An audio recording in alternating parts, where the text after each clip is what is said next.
Bienvenue dans Cap sur l'humour, le podcast qui place l'humour au centre de ton quotidien. Je m'appelle Christophe Tricard, voici ma chronique « Les objets se marrent », des objets du quotidien humanisés qui réfléchissent sur notre époque avec des histoires loufoques. Joyeuse écoute.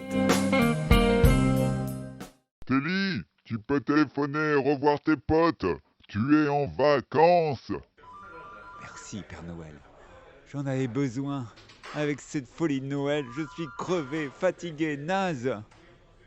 C'est vrai, moi, le téléphone, j'ai travaillé comme un employé surbooké pendant 15 jours pour le Père Noël.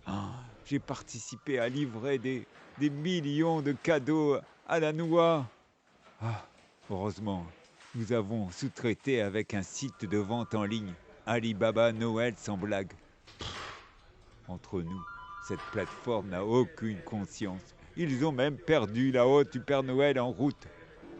Parlons-en de la route. J'ai un souvenir méga stressant vécu avec le Père Noël. Le soir du 24 décembre, pour être à l'heure, il a dû rouler comme un cascadeur fou. Il a grillé tous les feux rouges. Il a dépassé les 200 km/h. Même binocle, un copain radar n'a pas pu enregistrer son imprudence.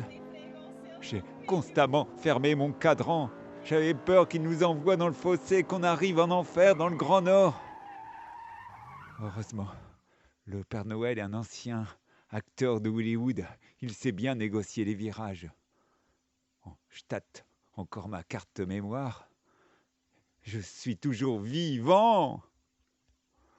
Vous pensez que je suis devenu un téléphone parano et que les déplacements se font toujours en traîneau. Vous plaisantez, bande de batteries vides.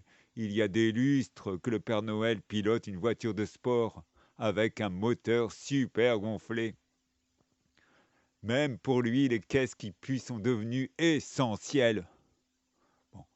Ouvrez bien vos têtes de 2G naïfs. Mégalithe, un pote mégaphone va vous expliquer pourquoi on en est arrivé là.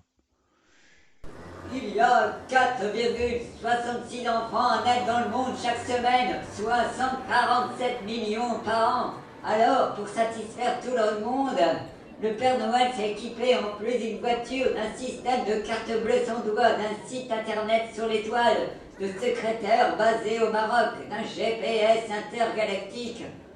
Car les enfants sont impatients devant leur foyer incandescent. Merci Mégalithe pour cette information qui décrit bien la situation. Pour revenir à nos moutons cadeaux, je l'affirme que l'époque est de plus en plus dingue. La semaine dernière, mon patron de Père Noël a livré à Paris dans un appartement super luxueux où il pensait descendre comme d'habitude dans la cheminée. Mais avec la peur de la pénurie et de la politique glagla du gouvernement, il a atterri dans un poêle à bois. Le pauvre est resté coincé. Il faut dire que mon boss a grossi. Dans les périodes de coup de bourre, il mange que des hamburgers. Les pompiers ont dû le sortir en sciant les parois du bidule à feu.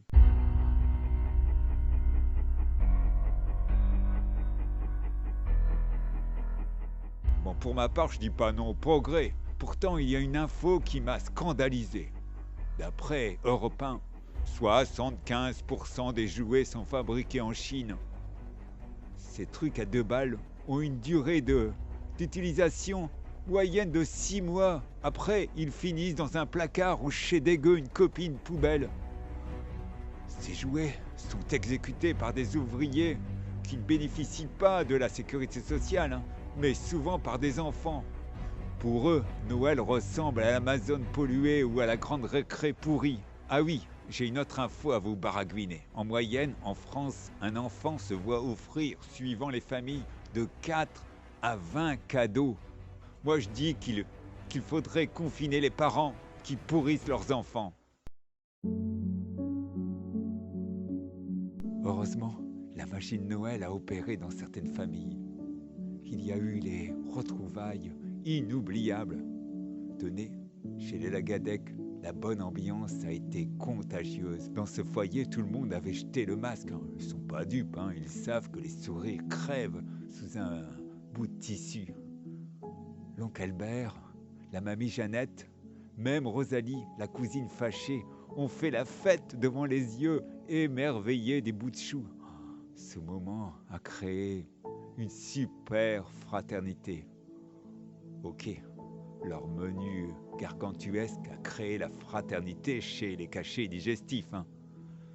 Mais nous, les téléphones, on nous tapote sans notre autorisation. On a été obligé de prendre des photos des rires des enfants. Et je suis pas d'accord. On a le droit à l'image. Je vous laisse. J'entends le Père Noël revenir du ciel.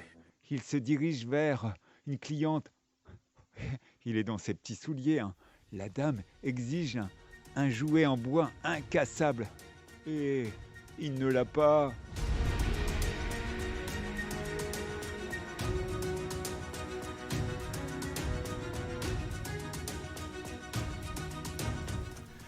Si ma chronique t'a sérieusement fait marrer, laisse-moi un commentaire 5 étoiles sur Apple Podcasts. Bien sûr, tu peux t'abonner à ma chaîne sur Spotify et Deezer. Pour plus d'infos sur mon travail, rends-toi sur mon site en description. Je te donne donc rendez-vous pour un nouvel épisode des Objets se marrent.